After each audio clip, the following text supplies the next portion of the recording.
മുഖ്യമന്ത്രിയാണ് അൻവറിൻ്റെ ലക്ഷ്യമെന്നുള്ളത് നേരത്തെ പറഞ്ഞതല്ലേ.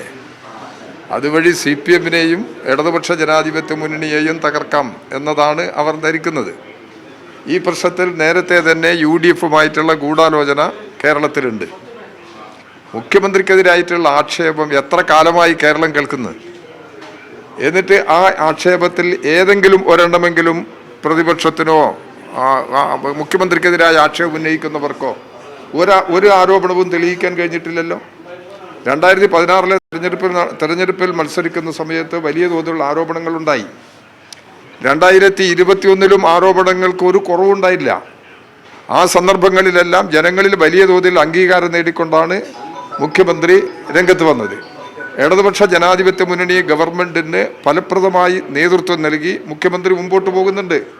അപ്പോൾ കേരളത്തിലെ അത്ഭുതകരമായ വികസന പ്രവർത്തനങ്ങൾ, നിക്ഷേപങ്ങൾ, ഇതെല്ലാം കേരളത്തിൻ്റെ വലിയ തോതിലുള്ള വികസനത്തിന് വഴി തുറക്കുകയാണ്.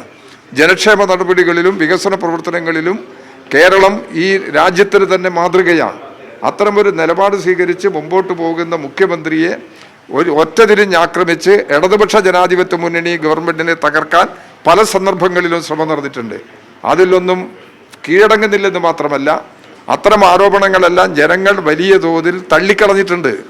അപ്പം വീണ്ടും ഈ ആരോപണങ്ങൾ ഉന്നയിച്ച് ഈ നിലമ്പൂരിലെ തെരഞ്ഞെടുപ്പിൽ വിജയിക്കാൻ കഴിയുമെന്നാണ് അവർ പ്രതീക്ഷിക്കുന്നത്.